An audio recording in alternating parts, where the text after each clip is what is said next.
panafricanisme est un piège ou une réalité sociale ou c'est un mouvement de haine ou c'est un mouvement pour s'accepter dans la société. Étant chrétien, est-ce qu'un chrétien peut être panafricaniste? Aujourd'hui, je vais répondre à toutes ces questions. Je parlerai du panafricanisme, du christianisme, du panafricanisme. Et c'est ça notre sujet de ce soir. Avant de commencer, je vous dis bonsoir à vous tous qui êtes en train de me suivre. Si l'heure à laquelle vous êtes en train de me suivre, il fait jour chez vous, je vous dis bonjour. S'il fait nuit, il est soir, je vous dis bonsoir. Mais j'ai une bonne nouvelle pour les internautes anglophones. À partir du dimanche, nous aurons des chaînes. Il y aura cette chaîne, la chaîne francophone, et il y aura une autre chaîne, et ce sera une chaîne anglophone où nous allons parler en anglais. Excusez-moi, mon anglais, je vais pas massacrer l'anglais, mais je vais quand même me débrouiller. Parce qu'il y a beaucoup d'anglais, beaucoup d'Africains anglophones qui ont dit qu'ils veulent vraiment suivre ce genre d'émission en anglais. Et aujourd'hui, nous allons parler du panafricanisme. Avant de commencer, je me rappelle, c'était en 2016, et j'ai été invité à la chaîne Canal CVV, et le chemin, la vérité et la vie. Pour ceux qui connaissent Kinshasa, c'est à Binza Pigeon. C'était un samedi, j'ai été invité à la chaîne Canal CVV, chemin, vérité et la vie, où je devais parler de ce mouvement de jeunes serviteurs, parce qu'à l'époque, la plupart des gens qui s'est lancés dans les ministères, c'était des vieux. Pour être pasteur, il a fallu avoir 50 ans ou plus de 50 ans. Et actuellement, c'était vraiment la jeunesse. C'était la jeunesse. Il y avait un mouvement de jeunes qui commençait à presque tout laisser pour servir Dieu. Et je me rappelle, pendant ces temps, et moi aussi, j'étais parmi ces jeunes qui avaient vraiment tout laissé pour servir Dieu. Et nous avons tenu des conférences dans des universités, nous avons gagné des âmes, nous avons amené des âmes à Christ. Et nous avons fait des choses. Nous sommes même allés dans certains coins dans certains villages pour annoncer la parole de Dieu. Nous avons même eu à implanter des églises en bambou. Pour ceux qui connaissent la province de Congo central, presque à 100 kilomètres de Mbanzangungu, nous étions partis avec un ami pour annoncer l'évangile dans un village qu'on appelle Kitadila. Pour ceux qui connaissent, c'était juste la passion que nous avions et nous avons construit une église. Là, c'était une parenthèse. Maintenant, revenons à notre sujet. En fait, notre texte de base est toujours dans Romains chapitre 12, le verset 2. Romains chapitre 12, le verset 2. La Bible déclare: Je vous exhorte donc, frères, par la compassion de Dieu, à offrir vos corps comme un sacrifice vivant, saint et agréable à Dieu, ce qui sera de votre part un culte raisonnable. Verset 2. Ne vous conformez pas au siècle présent, mais soyez plutôt transformés par le renouvellement de l'intelligence, afin que vous discerniez quelle est la volonté de Dieu, ce qui est bon, agréable et parfait. Et ça, notre texte de base. Et aujourd'hui, nous allons parler de panafricanisme. Est-ce le panafricanisme est un mouvement de haine ou un chrétien peut être panafricaniste? Aujourd'hui, je vais répondre à cette question. Je vais être direct. Nous savons, le mouvement panafricaniste a commencé avec Marcus Garvey vers la fin des années 1800. C'était un activiste de la société jamaïcaine et un afro qui voulait retourner en Afrique. Et le mouvement panafricanisme a commencé à partir de là. Et quelques temps après, avec le docteur Kwame Nkrumah, vers 1958 au Ghana, et il fut le père du panafricanisme en Afrique, le docteur Kwame Nkrumah. Et en fait, leur vision, c'était d'être accepté à la société. C'était d'être accepté à la société. L'égalité, c'était l'égalité des races. C'était ça. C'est l'égalité, c'était être accepté à la société. Et après les indépendances, après les indépendances, dans beaucoup de pays africains, hum, l'Afrique n'a pas vraiment changé. L'Afrique n'a pas vraiment changé. Nous dépendons toujours de nos colonisateurs.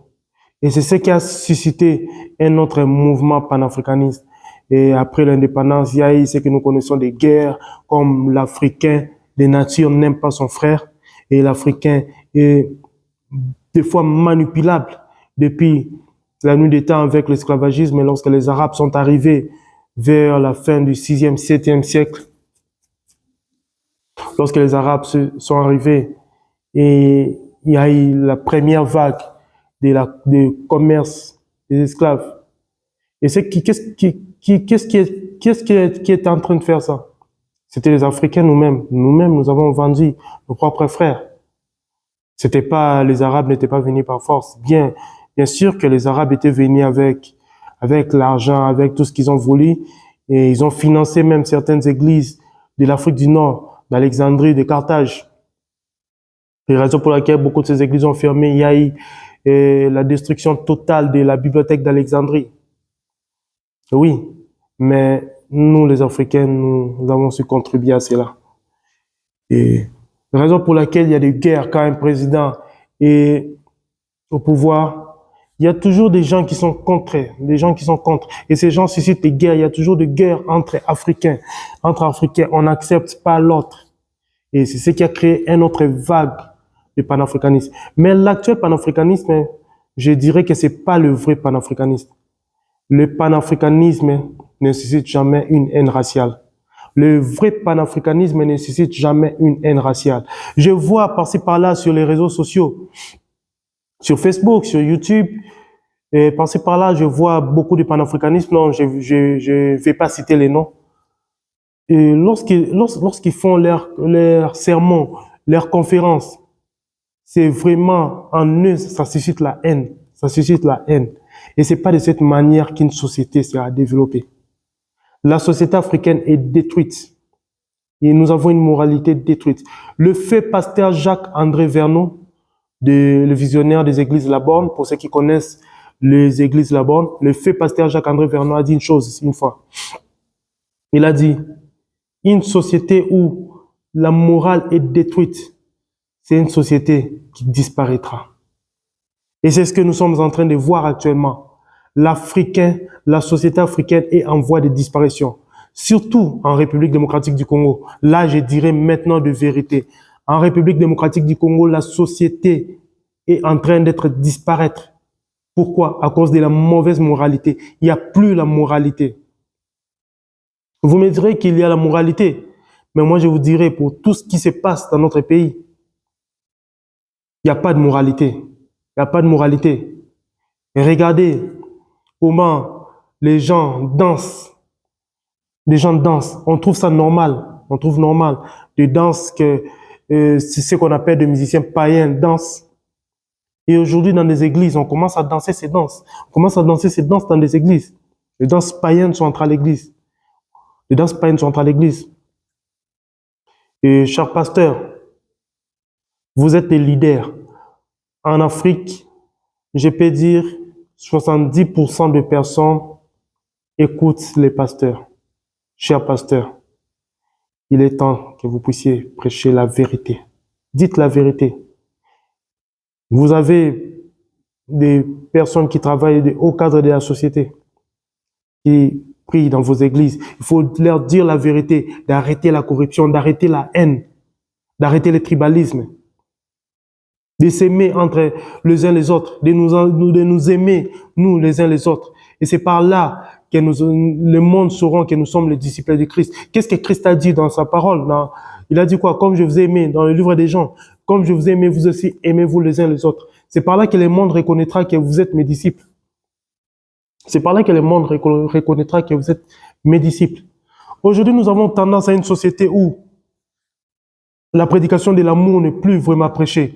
La prédication de l'amour n'est plus vraiment prêchée. L'amour de Christ, l'amour du prochain, elle n'existait plus. Elle n'existait plus. C'est maintenant l'argent, le développement personnel, beaucoup de choses, la haine. La haine ne résout rien. La haine ne résout rien. Chers panafricanistes, vous qui allez me suivre, je vous dirai que la manière dont vous êtes en train de faire les panafricanistes, ce n'est pas de cette manière. Ce que vous faites, c'est une haine raciale. C'est une haine. Or, le panafricanisme, c'est fait en amour. Et le but principal du panafricanisme, c'est d'être accepté à la société, d'être égal. C'est ça. Lorsque Marcus Garvey a commencé, il avait créé beaucoup de sociétés parce qu'il disait pour libérer l'homme noir, il faut le média, il faut la communication, il faut les sociétés. Mais actuellement, il n'y a pas de société. Il n'y a pas de société. La morale est détruite. Et c'est quoi votre message? C'est quoi votre message? La morale, la société est détruite. Vous verrez comme en République démocratique du Congo, là je parle toujours, il y a des embouteillages. Mais vous verrez quelqu'un qui est en train de dire fais-moi passer, je dois passer. Comment tu vas passer? Comment tu vas passer? Il y a l'embouteillage. Voilà comment est-ce que les gens réfléchissent vraiment encore. Mon Dieu.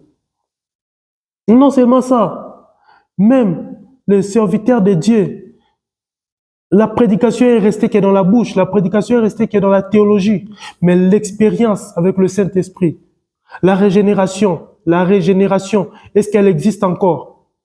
Les témoignages que nous avons lorsque nous grandissons, les hommes de Dieu qui avaient cet amour, qui renouvelaient leur intelligence. Aujourd'hui, le renouvellement de l'intelligence n'existe plus. Nous prêchons que des lèvres. Nous prêchons que des lèvres. Mais est-ce que nous pratiquons ce que nous prêchons? Est-ce que nous pratiquons ce que nous prêchons? Nous sommes juste là en train de dire que non, tel homme de Dieu, c'est un hérétique. Il est dans les faux, il n'est pas notre frère. Mais est-ce que toi, réellement, Dieu témoigne de toi?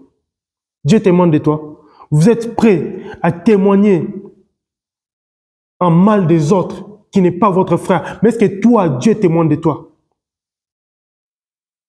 Nous avons des gens de hauts cadres de la société qui volent dans des sociétés, qui font de n'importe quoi dans des sociétés et qui viennent à l'église. Et qu'est-ce que nous leur disons? C'est parce qu'ils viennent dans nos églises où nous disons que nous, actuellement, pour être dans les vrais, il faut prêcher la sanctification. Aujourd'hui, la sanctification, c'est dans la bouche. Mais c'est pas une mise en pratique. C'est pas une mise en pratique. Lorsque nous disons que nous prêchons la sanctification dans la bouche et que telle personne qui travaille dans telle société, il vient à l'église, il donne de l'argent. Mais est-ce que nous leur disons d'arrêter la corruption? Que dit la Bible? Les 10 commandements, lorsque Dieu a donné 10 commandements à Moïse. Dans l'histoire de l'église, bon là je reviendrai. Que dit la Bible?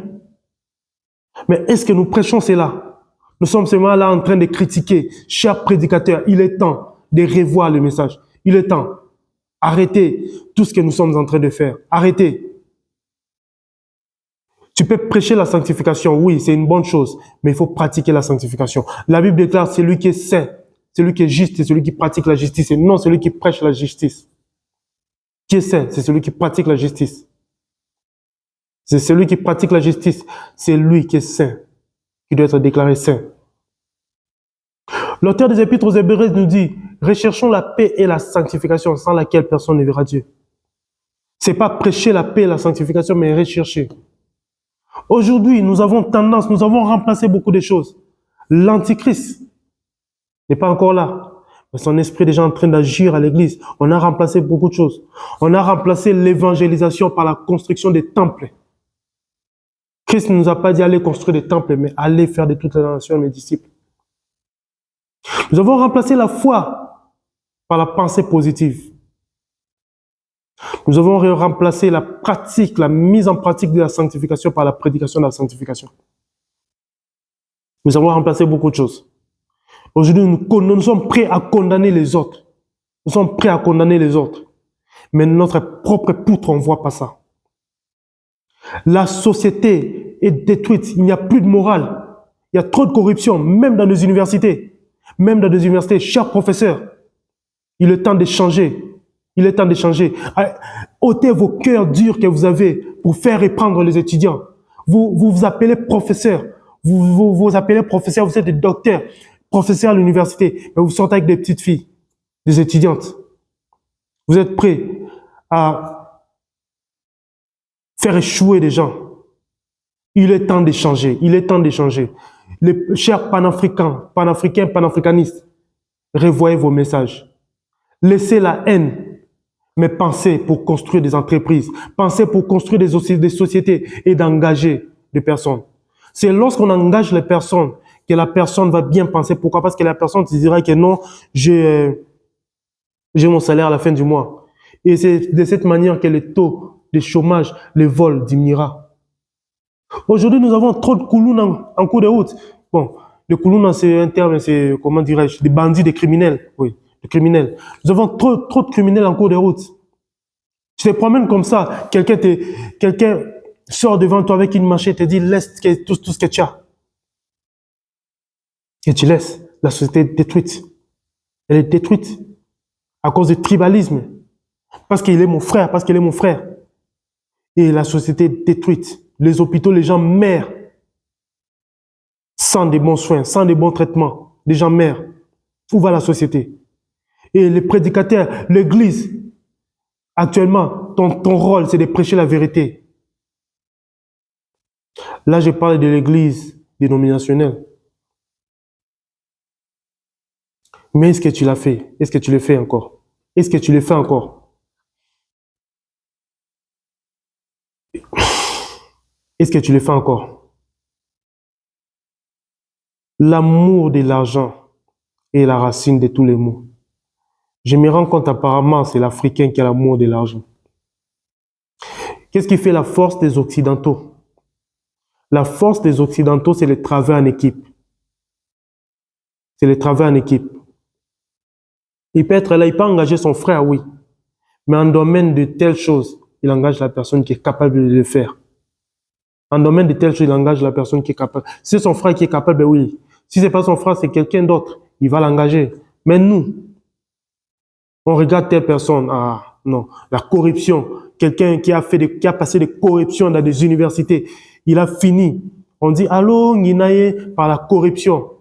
Parce que c'est ton frère. Tu le prends, tu l'engages dans la société, il commence à voler. La société est détruite. Et s'il y aura personne qui dira cela, qui dira de vérité sur la société qui est détruite, les bonnes mœurs sont en train d'être détruites, moi je le dirai. Je le dirai de manière sage. Je ne citerai pas le nom de quelqu'un. Je ne citerai pas le nom de quelqu'un par politesse. Mais je vais attaquer le système, le phénomène social. Émile Durkheim a dit la sociologie est l'étude des faits sociaux. Max Weber, de l'action sociale. Le fait social, c'était détruite. Le professeur Gilles Kitiampoudi, de la faculté de théologie des Assemblées de Dieu au Congo, il a parlé de la culture dans l'anthropologie culturelle. Une culture peut être changeable, ça peut changer. La véritable culture, c'est l'éthique de Dieu. La véritable culture, c'est l'éthique de Dieu. Les 10 commandements, les décalogues. Tu n'auras pas d'autre Dieu devant en face. Tu ne voleras point, tu ne commettras point d'adultère, tu ne convoiteras point. Est-ce que ça se prêche encore aujourd'hui? Honore ton père et ta mère. Nous avons une société où on n'arrive plus à honorer nos parents. Où tu verras un jeune de 9 ans, 10 ans qui manque du respect à papa. Vous voyez un receveur qui manque de respect à papa. Mais nous sommes juste là en train d'arrêter des bonnes personnes. La société est détruite. Si la famille a échoué à cause de l'éducation, l'école doit faire son travail. Mais si l'école aussi a échoué, pourquoi? Parce que nous avons des enseignants qui ont eu de mauvaises éducations. C'est maintenant la société. Et si la société est détruite, c'est l'Église. Mais si l'Église aussi a des personnes